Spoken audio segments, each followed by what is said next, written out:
I do truly believe that the brain of an entrepreneur is different than, let's say, a normie. I would work right next to them at their right hand, turning these visions into processes and systems and an ability to actually do what they were trying to do, not just dream it. But if you don't have any of those things, I think that it's probably very difficult to create a good life. We're just not meant to be alone.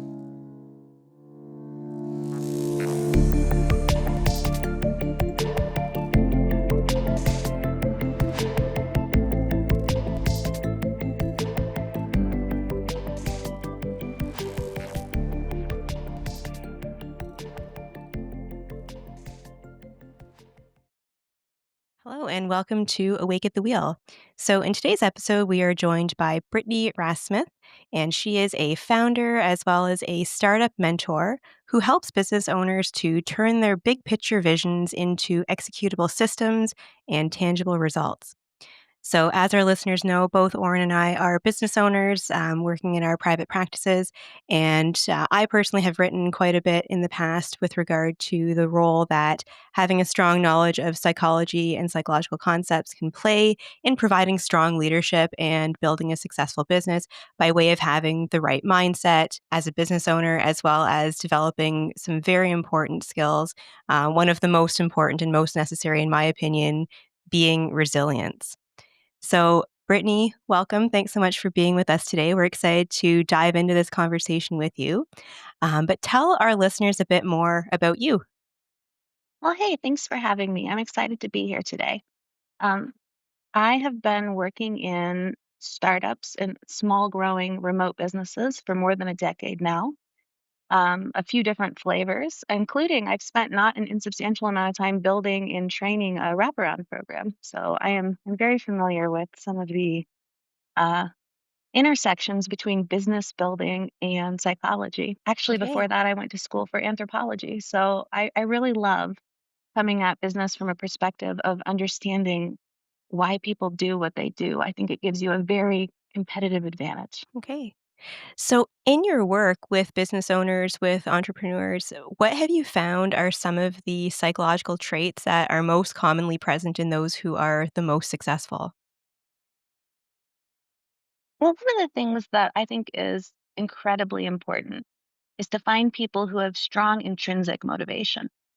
People who are externally motivated are not going to have the grit that they need to stick it out when things get hard and really successfully build their business. You have to be motivated by more than just the promise of success at the end. The people that I've worked with who are the most successful have a deep, burning passion for some part of what they're doing and a really strong belief that what they're doing is important and what they should be doing. And I think that uh, gives them the gas that they need to go through times when, as we all know, business can feel really hard and like you're beating against a wall. Yeah, so you mentioned grit. Can you talk a bit more about that and what that means and how that shows up specifically in business owners? Sure. Um, so when I think about grit, there's a lot of different ways that you can define grit. But when I think about it, I really think about it as being a combination of perseverance, not wanting to quit as soon as things get difficult, being a little stubborn, knowing that you have something to offer and that while you need to sometimes pivot how you offer it, who you offer it to, what that's going to look like in almost every variable. It's being stubbornly committed to knowing that you have something valuable and that you are going to bring it all the way to the table or to market. I don't want to put too many metaphors in here. Um, and so it's that passion, that stubbornness, but also it's being able to contextualize setbacks. I'm realizing as I'm talking about this, I'm talking a lot about disappointments, hard moments, setbacks, and it's because I have Hmm. never, in the whole history of the time I've been working with founders, met one who hasn't had a really serious setback or series of setbacks. Nobody Yeah, succeeds from day one and then just goes up from there. That is not how business works. And if you don't have the fortitude to keep going when things are difficult, you will not have a successful business. absolutely. I think that's the inevitability and reality that a lot of people don't necessarily recognize when they have the idea of starting a business. And yeah, there's more tough days than great days, at least from my own experience, I can say that. But that's that resilience and that grit that is absolutely necessary to be able to move things to the next level. But on that note, what would you say are the characteristics that you've noted that maybe people have that contribute to them not being successful? So I think the absence of grit and the absence of resiliency, but what else? I mean, a lot of the big ones we've talked about in terms of what you just said, but also having this external motivation. But another thing is, and I'm not sure a pithy way to say this, but I've noticed that some people, when they experience a setback, can contextualize it properly. And I called my dad the other day and said, "Oh, great news about my business." And he was like, "What?" And I said, "I realized that I'd been using the wrong word here and it was pushing me off of my ideal customer profile and it was making my message reach the wrong people." And he was like, "Brittany, none of that sounds like good news." And when I first discovered that, I was, of course, upset at myself. I'd been doing this marketing at cross purposes to myself and not getting the results for my labor and blah, blah, blah. But after thinking about it for, 2 minutes, I realized, hey, this is great news. I know what I should be doing and now I can do it. But it is not, I think, natural for everyone to reframe that way, though it's absolutely something that you can learn. And if you can't reframe what you're doing as growth towards something that is difficult and messy to achieve, but worth achieving, so that your pivots and your setbacks become steps along that path, you're going to have a bad time because sometimes those are the only successes you might have for months. Can I jump in, Melanie, with a question Absolutely. based on that? Okay, Yeah. so I have long that I've got many patients, in different fields, and some are very, very successful within that field. Let's just go with the successful ones, but they can never be an entrepreneur. And they admit it. They say that. Okay. And I do truly believe that the brain of an entrepreneur is different than, let's say, a normie. And just the same as a brain of an artist, the brain of an athlete. Okay. There's just something different. Right. So I got to ask you, it doesn't mean that not everybody can be an entrepreneur, but not everyone can be an entrepreneur naturally. So if Mm. someone is not a natural entrepreneur, but they say, I really need to do it. What do you think? You've already talked about framing. I think framing is so important. And Mally listed a bunch of qualities. But if someone is not a natural entrepreneur, what could you give them or what could shift in them that would make them more likely to succeed as an entrepreneur? Well, I will tell you that I don't think I was naturally an entrepreneur. I came out of college and went right into grad school. I was a traditional type A. I needed everything to be perfect, which serves you very well in a narrow context, but I think we know sets you up for a lifetime of struggle and anxiety. But after I left academia and started really working, I worked for a series of entrepreneurs, natural entrepreneurs, visionaries is what they're called, people who have huge ideas and are so unafraid to take big swings, but who are often not very good at translating that into the kinds of systems and processes that let you build a scalable business. And that's what I did for a long time internally is I would work for these people and I would work right next to them at their right hand, turning these visions into processes and systems and an ability to actually do what they were trying to do, not just dream it, not just raise the money for it, but actually bring it to fruition by having a bunch of repeatable, often dull steps that happen in the right order and are recorded the right way every day. And in doing so, and the closer I worked and the tighter those partnerships grew, and the more I became exposed to the risks and the uncertainty and the change, um, I started to develop this mindset for myself. The first time somebody quit that I really depended on unexpectedly, or we had to make a major business pivot because we took a gamble and it failed, or we tried a new product or service and it crashed and burned. I did not handle it well. I was not the kind of person you go, wow, there's going to be a successful entrepreneur. I cried. I got angry. I blamed myself. Sometimes I blamed my team, all kinds of unflattering emotions and actions. But over time, as it happened again and again, as it does, and as that failure, turned to success, and I was part of it over and over again, I started to learn to trust that as long as I kept trying and pivoting and learning and trying again, that eventually we would succeed. And that I started to really understand what was important to make something successful or not. And I guess what I'm really saying is that was that exposure to that in real time over many, many years that really helped me shift from someone who has no business in a startup, let alone leading one, to somebody who spends all day, every day working with founders right in the mix very successfully. And I guess that would be my Mhm. advice is that if you really want to be an entrepreneur, but you don't feel like you have that yet, find a way to gain yourself some exposure. Maybe go work at a startup. The uncertainty will trickle all the way down to the bottom, I promise. So speaking of startups and entrepreneurship in general, um, I think that there is a shifting narrative out there that hustle culture and strong work ethic is now being viewed as toxic. But at least in my view and in my experience, work-life balance isn't a thing, especially in the early years of a business. When things get tough, you've got to put the work in, and there isn't a lot of room for, maybe the approach that others may want to take. So, what do you say to that as far as hustle culture and work ethic are toxic? Well, first off, I think that people are confusing a few different things. They're conflating ideas that don't necessarily belong together. When I think of toxic hustle culture, I think of somebody who is busy all the time for the sake of busyness. And a lot of what they're doing might not be terribly productive and might not be moving them towards their Hmm. goals, but they like to feel busy. That's what hustle means to them. And I agree, that is toxic. Hmm. Um, there's no point in killing yourself 80 hours a week if you're not moving the needle while you do it. Like if I'm going to do that, and I have, there have been phases of my life when I have worked excessively and slept not enough, but I made darn sure that what I was doing was really important. Because if you focus on your goals and the impact you're trying to create and what you need to have happen, whether it's finding new customers or building a new product or launching a new community or whatever it is that you're doing, if your work is driving towards that, then yes, dig deep, work hard, be prepared for some late nights. But if you're just being busy to be busy, you get all the negatives without any of the positives.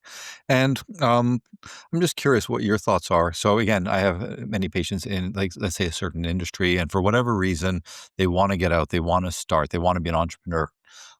If they don't necessarily have like a good cushion or a nest egg, what's nest egg, whatever, like the safety net and everything, would you recommend that somebody kind of sort of put aside sleep, double down, keep working, but start getting the fingers out there, trying to start the business while still safely ensconced within their existing work? Or do you say no, you got to just put everything aside and just go 100% in that and only that? I don't know if you can answer that, in a blanket form. What are your thoughts on that? Those two scenarios. Okay. So first off, I just want to put the big caveat that I think you put out there too, which is that everybody's individual situation is a little different.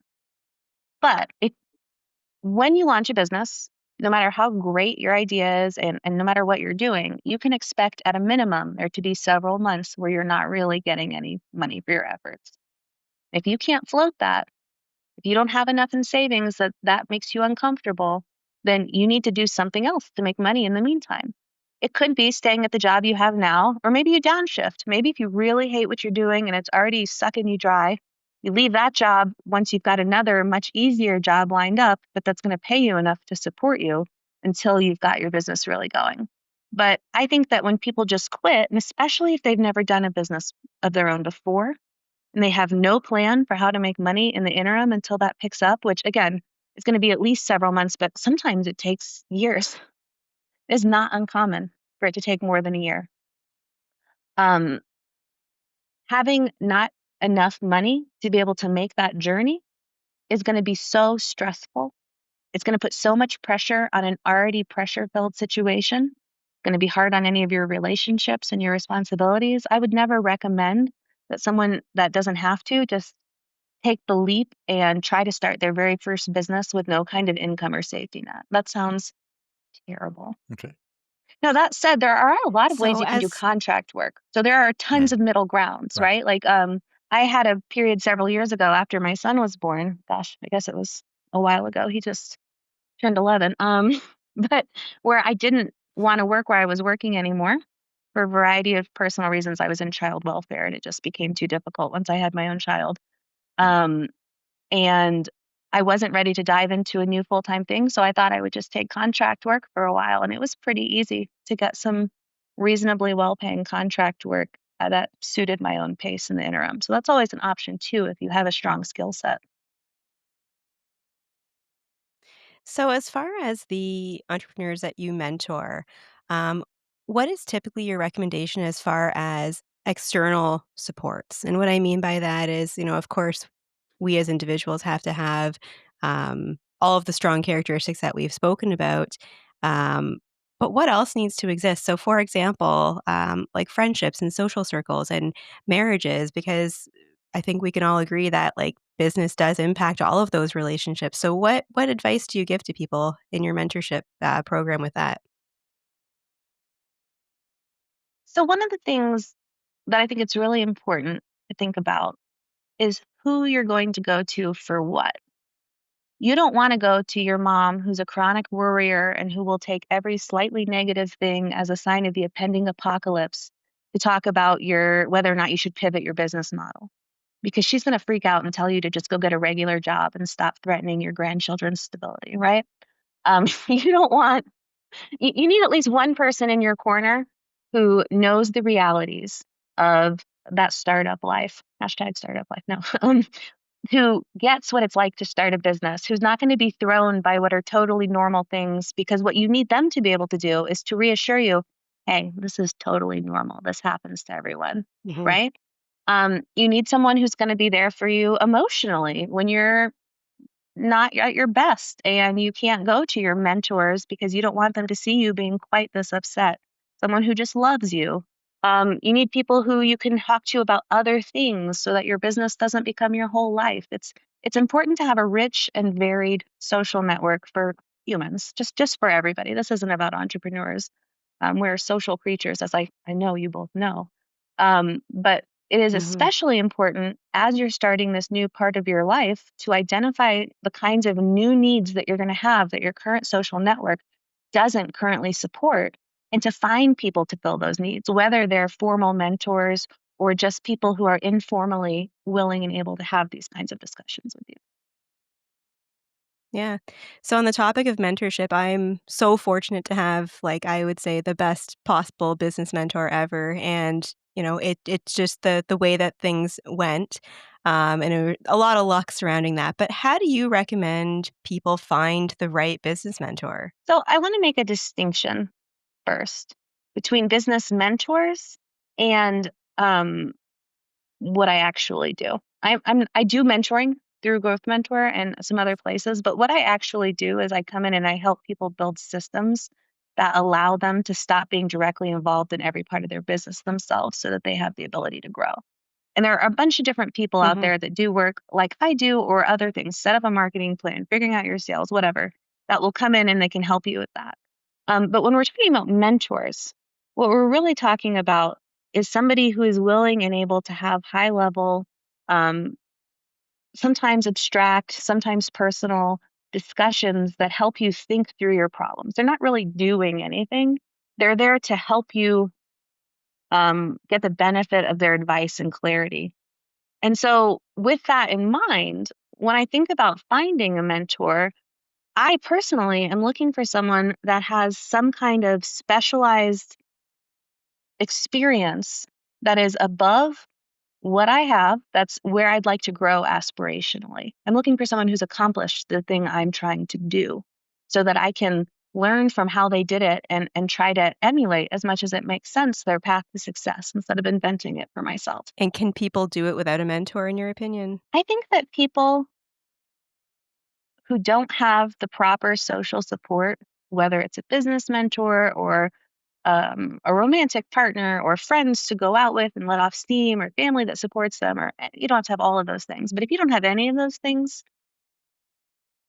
I think that it's probably very difficult to create a good life. We're just not meant to be alone.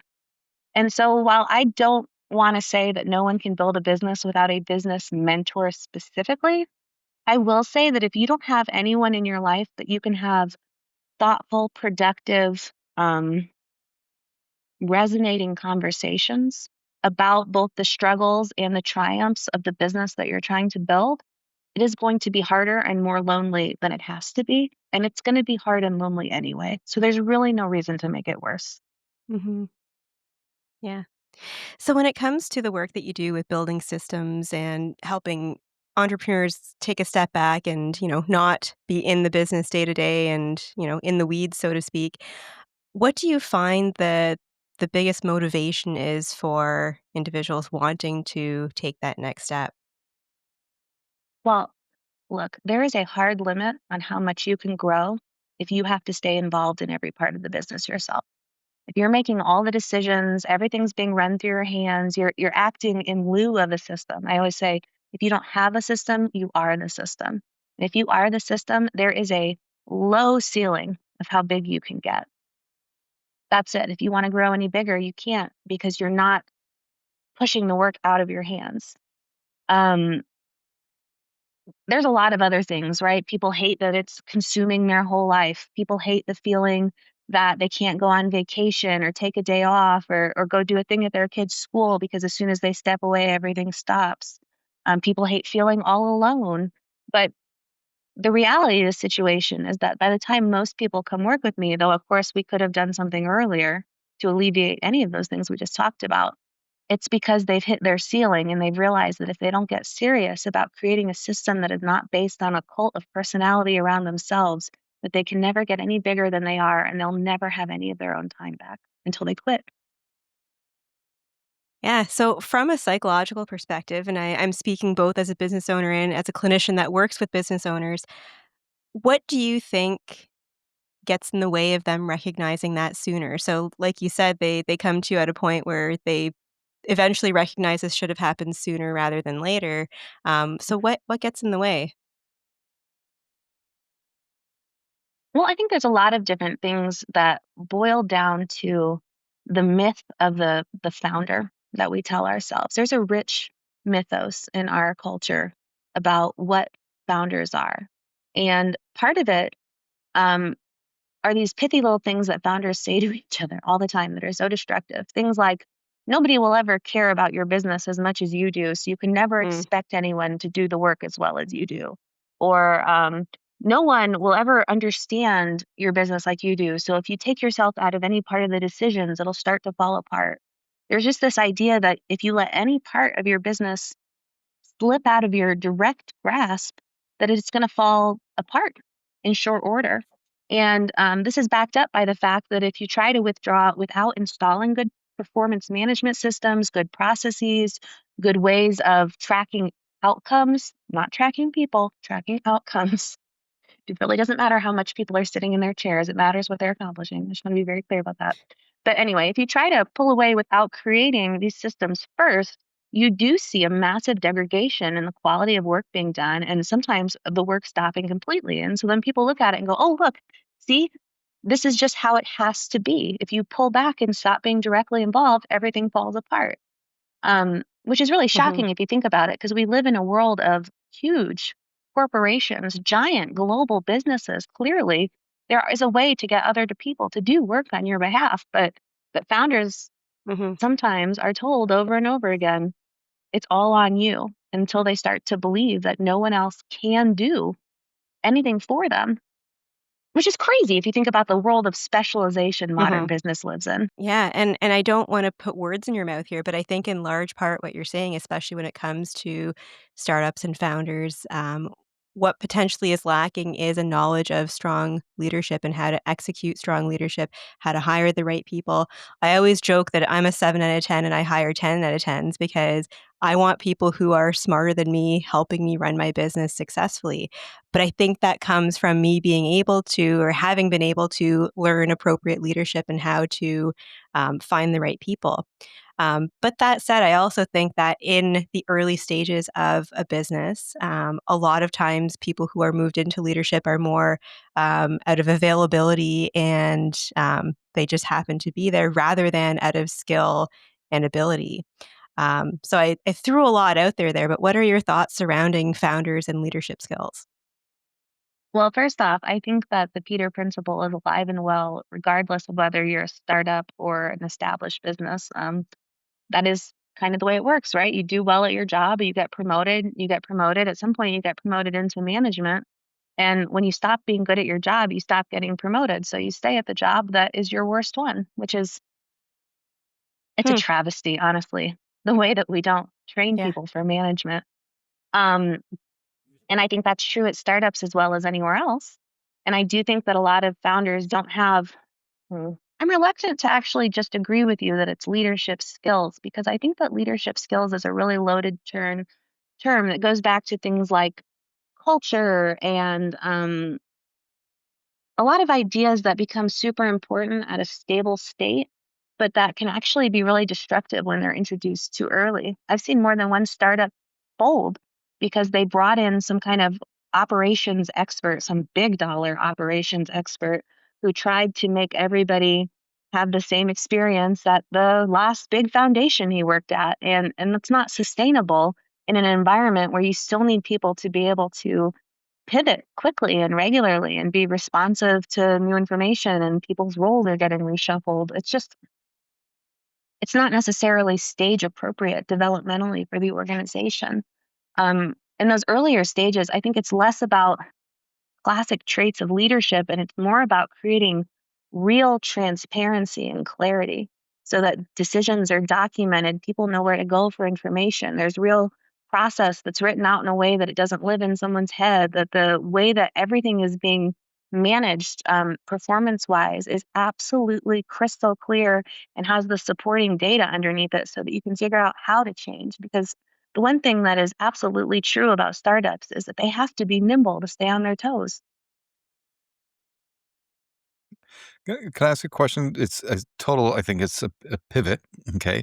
But it's something you said, and I hope I can formulate the question properly because it just jumped out when you said it.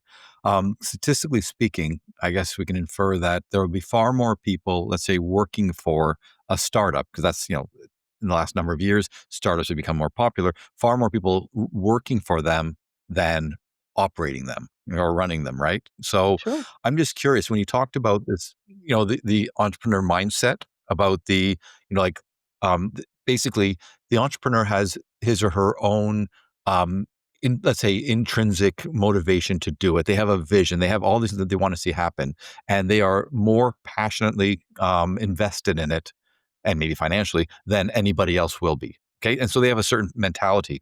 I have many patients who've worked for those people who they're at either at the bottom or at a tier quite a bit below the top, and they're never going to be they're not going to be a co-partner or something. Okay, Hmm. and so this person comes in with this mindset, this perspective, this drive, this vision, and they expect everybody below them to Hmm. have that same mentality, including you better be prepared to give up family, life, whatever, for a certain period of time.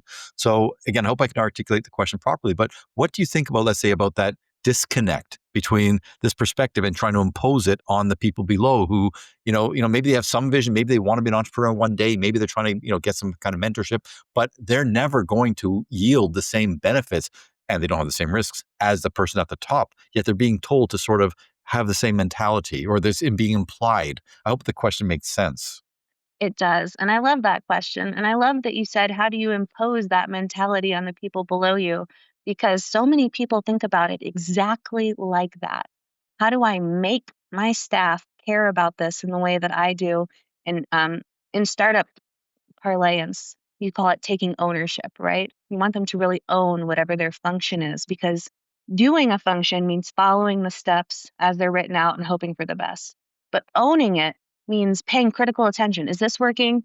Would this work better? What if I tried this here? Would this get more of the result? And it's constantly trying to make it better. And as a startup, especially an early stage startup founder, before you're really scaling happens when you are, this works. I know who my customers are. I know how we serve them. I know that it all works. Now I'd want to systematize it so I can do it as much of it as possible, right? Everything before that is about figuring out the answers to those questions. Who really are my customers? Do I have the right ones? Am I offering them the right thing? Am I marketing it to them in such a way that I'm reaching them? Blah, blah, blah. So when we're talking about that context, part of a leader's job is to figure out what is going to motivate all the various people on their team. And you got to hire for this. You can't think about this after you have people on the team because not everyone is equally motivatable. But you have to think about how are you going to motivate them to perform as an owner within their function. So if they're in charge of customer success, how do you motivate them to offer increasingly high quality customer success to get all of the benefits that come from getting increasingly good at doing customer success, right? And not just them being good at it, but documenting it, systematizing it, being part of a larger process that eventually allows you to have 10, 20, 50 customer success agents instead of just that one who can do it because she just happens to be so charismatic that people respond to her. That's not good. That's not how you build a business. You need to be able to figure out how other people can do it too. Okay, so earlier we were talking a little bit about internal versus external motivation. And the mistake that a lot of founders make at this phase is they think, okay, I know how to motivate people. I'll offer them more money. I'll offer them bonuses if they do good enough job. I'll offer them raises or promotions or whatever. Often promotions without raises because money's tight before you scale. But this kind of external motivation, as we know, has a very short shelf life and isn't going to last longer than you're being watched, basically. So you need to cultivate internal motivation. How do you do that? Well, one is by common purpose. A lot of founders have this strong passion that what they're doing is going to, in some important way, make the world better. And so they try to hire people that agree with them that their mission is important. And then they try to build that up through passionate speeches, through leadership, through bringing up examples. I worked at a startup where every Monday for our team meeting, we would start by reading testimonials from some of our clients talking about how we changed their lives with our programming so that everyone would be in that headspace as we talked about the work that needed to happen that week. Um, but part of it is also about really creating room for people to have that ownership. I say to you, okay, you're in charge of this, but I don't give you the ability to make the decisions. I don't give you the ability to change, to test, to pivot, to figure out how to be the best darn customer service representative or whatever it is that's happening. Then what I'm doing is putting you in one of the most stressful kinds of positions that you can have. And there's good research to show that this is true, that if you put someone in a position where they have a lot of responsibility, but very little power, it's extremely stressful, right? And that's what we do when we put the onus of creating impacts on someone without giving them the power to create the conditions to be successful. And so it's not just that you want to inspire the people that you're working with to really believe in your cause, which is a big part of it. I don't want to underplay that. But you also need to create conditions where they can be successful. They have a system to build on, and they have the ability within that system to try, to test, to make things work the way they're supposed to so they can achieve the impacts that you're holding them accountable for. I hope I answered your So, question. um, well, it certainly did. And it's funny because I was thinking more, especially in line with today's discussion, that perfectly, I think, maps onto the discussion. And my pivot was more about, I was thinking about the employees themselves who, again, are being sold a bill of goods almost like, everything that you said, if the person conveys in a certain way and the person still in the end says, they still expect me. Again, I think a lot of what you said mitigates this mentality. Okay.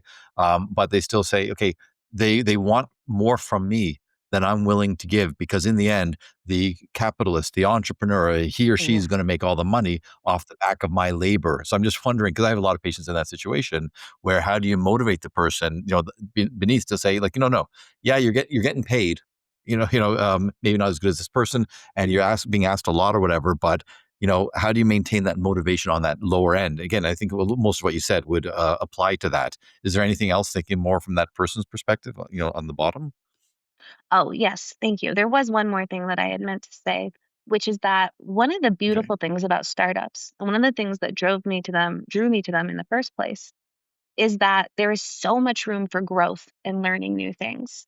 I'm one who I get very bored if I've solved the core problem I've been brought in to solve, and now I'm just stepping and repeating my work. It makes me very unhappy. And after a while, I have to find something else to do because I can't keep working if I don't care about the problem I'm trying to solve.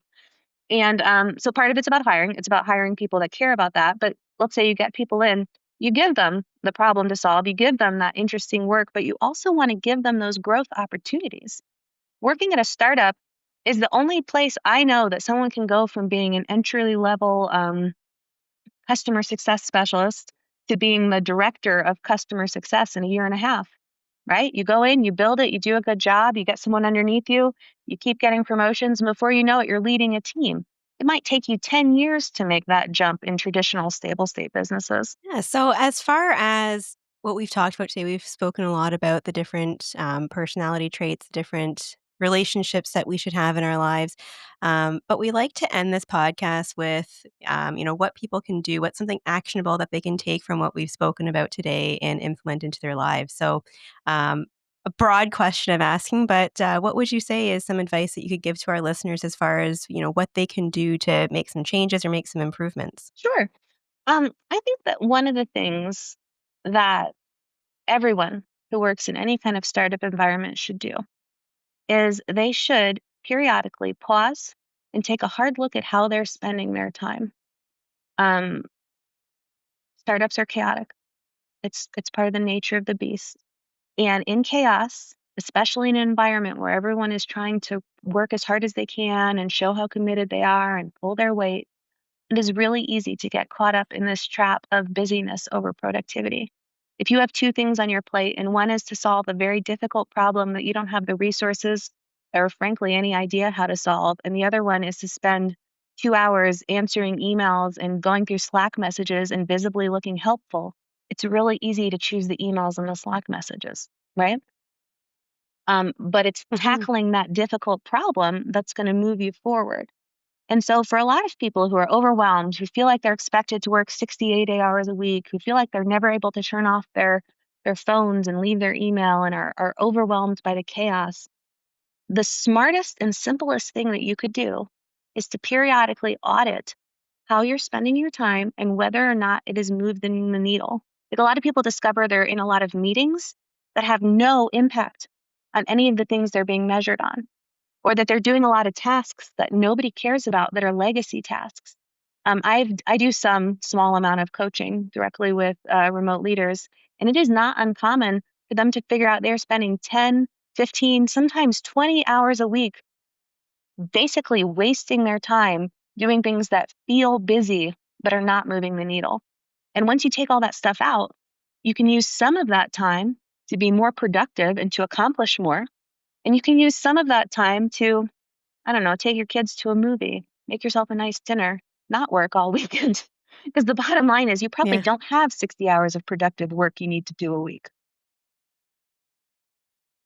No, I love that framing, and I think that does apply to all of the different types of people we've spoken about today that find the more difficult thing to do and move the Hmm. needle and work on making progress in that regard. Absolutely. Yeah. Okay. Well, Brittany, thank you so much for being with us today. This was a wonderful conversation. It was wonderful having you on today. It was a real pleasure. Thank you for having me. Thank you. And I have definitely, as you were talking, I have a number of patients that going to have listen to this because I think they can really take a lot from what you were saying, a lot of perspective reframing and so that I think would really help them and some concrete suggestions. So thank you Hmm. very much for joining us. And for everyone else, until next time, keep your eyes on the road and your hands upon the wheel.